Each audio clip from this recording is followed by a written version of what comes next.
नमस्कार सभी को। आज की इस वीडियो है हमारी अंडरटेकर के ऊपर।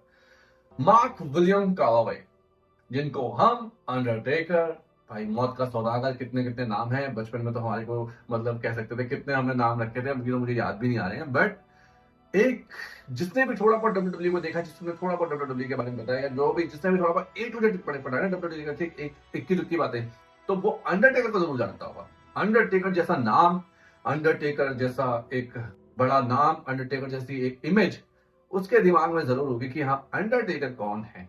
आप में से कितने लोगों को नहीं पता, कमेंट सेक्शन में जरूर बताना कि आप नहीं जानते थे अंडरटेकर को। वैसे जहां तक मेरे को पता है कि ऑल ओवर वर्ल्ड से, ऑल ओवर इंडिया से तो हम इतनी रेसलिंग देखते भी नहीं थे। बचपन की बात बता रहा हूँ मैं, ये आप अपनी समझ लो कि 2002 या 2000 की बात समझ लो, जब हम गुलाईबाग में थे, छोटे छोटे थे, तब वहां पे 2000 बंदे बात करते थे डब्ल्यूडब्ल्यूई की, क्योंकि उस टाइम पे जो टेड टर्नर के ब्रॉडकास्ट सिस्टम से या कैसे था, 10 स्पोर्ट्स में आता था उस टाइम पे भी। तो उस टाइम पे हमने थोड़ी बहुत बात सुनी थी कि हाँ भाई, एक ऐसा ऐसा बंदा है जो मटका लेके आता है, वो अमर है। बहुत सारी जो मिथ थी हमारे को पता थी, और हम उसके पास सोचते यार ये बंदा कैसा होगा। तो आज उसी के ऊपर बात करेंगे, the dead man Undertaker. Undertaker का नाम मार्क विलियम कैलावे है, जिनका जन्म 24 मार्च 1965 को हुआ था। अंडरटेकर का जो फिजिक है, अगर हाइट है तो कम से कम उनकी हाइट 6 फीट अराउंड है। एग्जैक्टली मुझे नहीं पता कितने हैं, बट अंडरटेकर की हाइट जो सबसे ज्यादा उनको एक कह सकते हैं कि एक सुपरस्टार की हाइट उसको एक बहुत बड़े लेवल तक पहुंचाती है, जिस वजह से उनको ये नाम अंडरटेकर मिला है। अगर हाइट का मैटर ना होता तो शायद आज हम उनको नाम डेडमैन से नहीं जानते। और अगर मैं अंडरटेकर की शादीशुदा जिंदगी के ऊपर बात करूं तो अंडरटेकर की भैया कुल 3 पत्नियां हैं और 5 बच्चे हैं। तो इस हिसाब से आप समझ सकते हो कि बंदे कितना रंगीन है। तो रंगीन मिजाज तो है ही भैया अंडरटेकर। बट उनकी अभी हाल में जो वाइफ है वो रेसलर है, मिशेल मैकमैकूल। आपने देखा होगा 2008 के टाइम पे काफी ज्यादा फेमस हुई थी, बट अंडरटेकर के प्यार में पड़ गई। एंड उस टाइम अंडरटेकर का आपको पता है कितने बाल लंबे और क्या मस्त लगते थे। तो हो सकता है, देखो यार, आपकी फिजिक मैटर करती है। आज के टाइम पे तो बूढ़े बूढ़े से शादी होती है। तो मिशेल मैकमूल की जो एज है, मिशेल की जो एज है वो काफी मतलब छोटी है अंडरटेकर से। और अभी उनकी एक बेटी भी है जो हाल फिलहाल में अंडरटेकर की गोद में आपको दिखती होगी। तो ये मैं समझ लेना कि वो दादाजी बन गए, वो उन्हीं की बेटी है। मुझे लगता है इसके, बट आपको पता ही है, जो फॉलो करते हैं अंडरटेकर को इंस्टाग्राम में, तो देखते रहेंगे कि कहाँ कहाँ पे अंडरटेकर घूमते रहते हैं। अब बात करते हैं इनके रेसलिंग करियर की। जो रेसलिंग करियर स्टार्ट होने से पहले मैं उनके थोड़े से जो उनकी जो एक कहते हैं लाइफ के ऊपर थोड़ी सी आपको बात बताना चाहूंगा कि अंडरटेकर के 4 भाई थे और उनके फादर की भी 2003 में डेथ हुई थी। अंडरटेकर की जो फैमिली थी वो ठीक ठाक थी, ज्यादा कुछ नहीं था। बट अंडरटेकर को स्पोर्ट्स में काफी इंटरेस्ट था, बास्केटबॉल खेलना मुझे काफी पसंद था।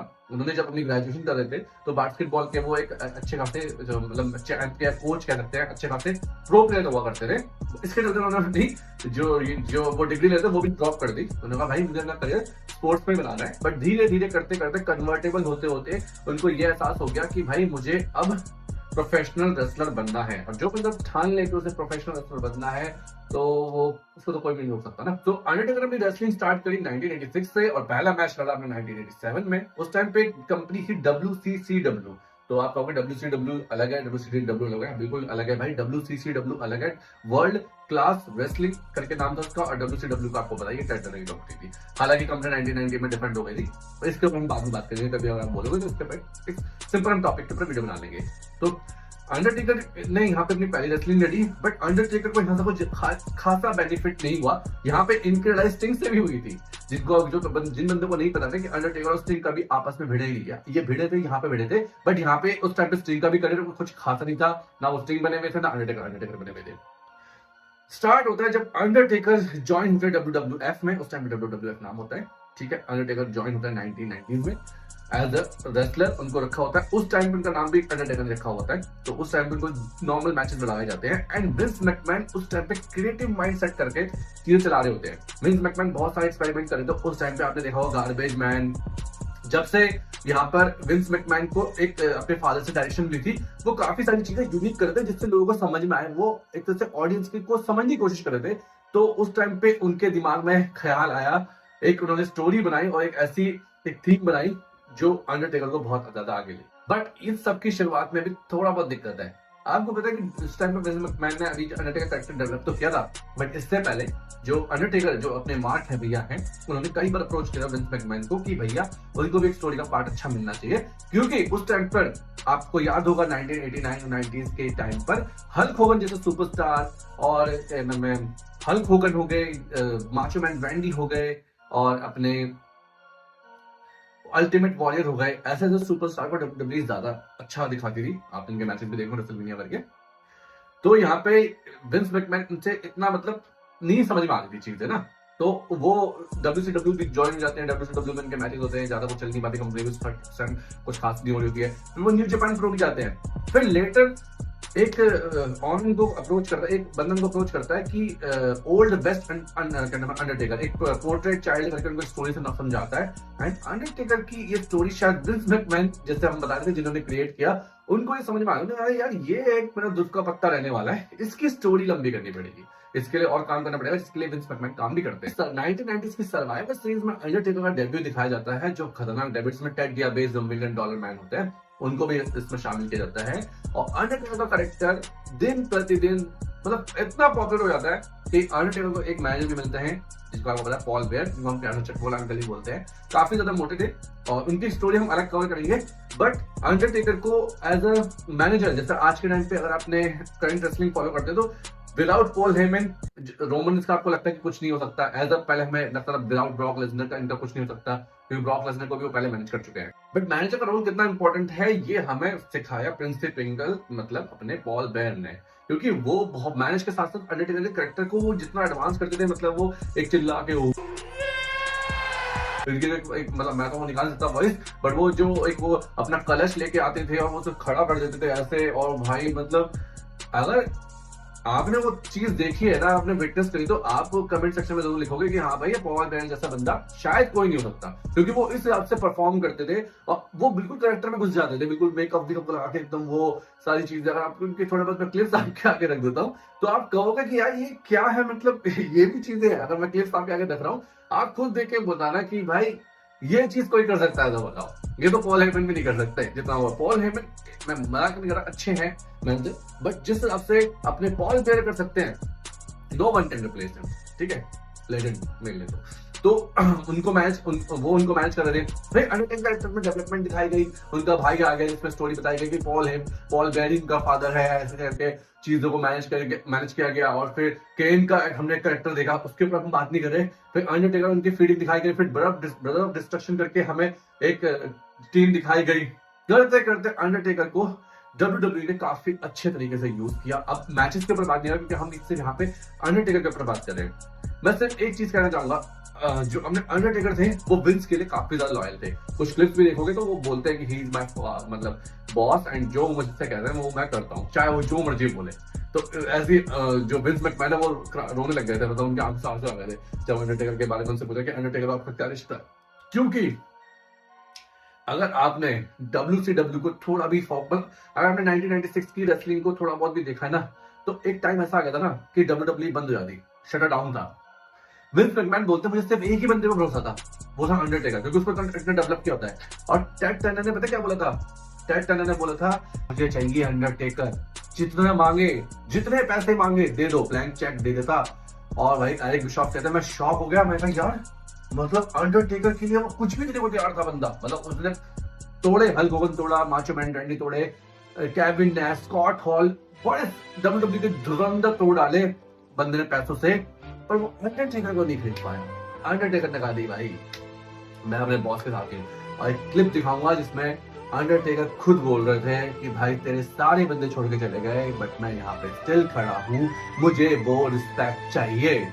और ये डंकी की चोट पर उन्होंने 1998 में बात बोली थी। उसके बाद अंडरटेकर का कैरेक्टर वो थोड़ा रियल इमोशन में, कई बार हम बोलते हैं बात करते हैं, जैसा भी ये कई सारे हमें दिखाए जाते हैं कि कई बार बंदे एक्टिंग नहीं कर रहे थे, रियल बोल रहे थे। ड्रू मैकइंटायर की भाई मैं आउट हो गया था, ये सारी चीजें ऐसी। डॉब जिगलर का कई स्टेटमेंट आते, कई बार जॉनसन के स्टेटमेंट आती है, कई बार बंदा दिल से बात करता है। तो उस टाइम अंडरटेकर ने खुल के बात रखी थी, और यहाँ पे विंस मैकमैन समझ गए कि हाँ भाई इस बंदे ने मेरे लिए किया है, तो इसके लिए भी मैं करूं। तो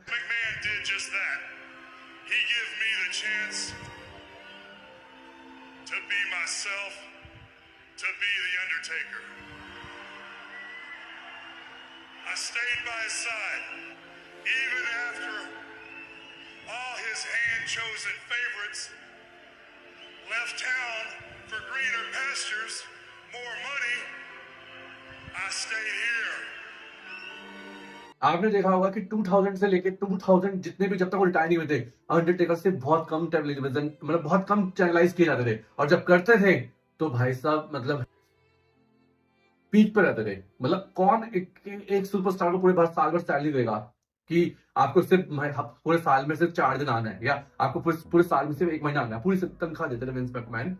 और वो डिजर्व भी करते थे। फिर विंस मैकमैन से पूछा कि भाई आप अंडरटेकर को आज भी रखे हुए हो, क्योंकि वो उनकी एक एज हो गई थी, स्टिल उनको चलाए जा रहे थे, उनकी अनडिफिटेड स्ट्रीक थी, कोई रेसलमेनिया में हरा नहीं पा रहा था, तो एक चेहरा बन गया था अंडरटेकर। उसमें विंस मैकमैन का भी हाथ है। मैं ये नहीं कहूंगा कि अंडरटेकर ने अपनी जर्नी खुद बनाई है, अभी रोमन इस मुकाम पर है, तो ये पीछे के क्रिएटिव्स हैं जो इनको इस मुकाम पर बनाया है। क्रिएटिव्स ना हो तो आप किसी को भी कुछ भी बना सकते हो। जैसे आज के टाइम पे जो सुपरस्टार होते हैं, डॉल्फ जिगलर वगैरह, ये क्रिएटिव बनाते हैं ना।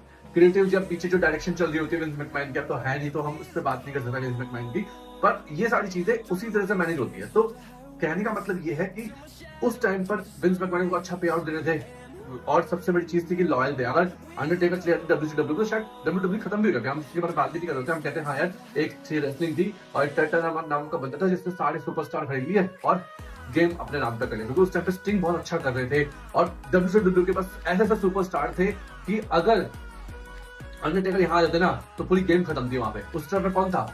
रॉक, ये अपना क्या नाम है, स्टोन कोल्ड, ये सब तो बाद में आए हैं। ये तो 1996 या 7 के बाद में आए, उससे पहले अंडरटेकर को तोड़ने की बात चल रही थी, सोचो।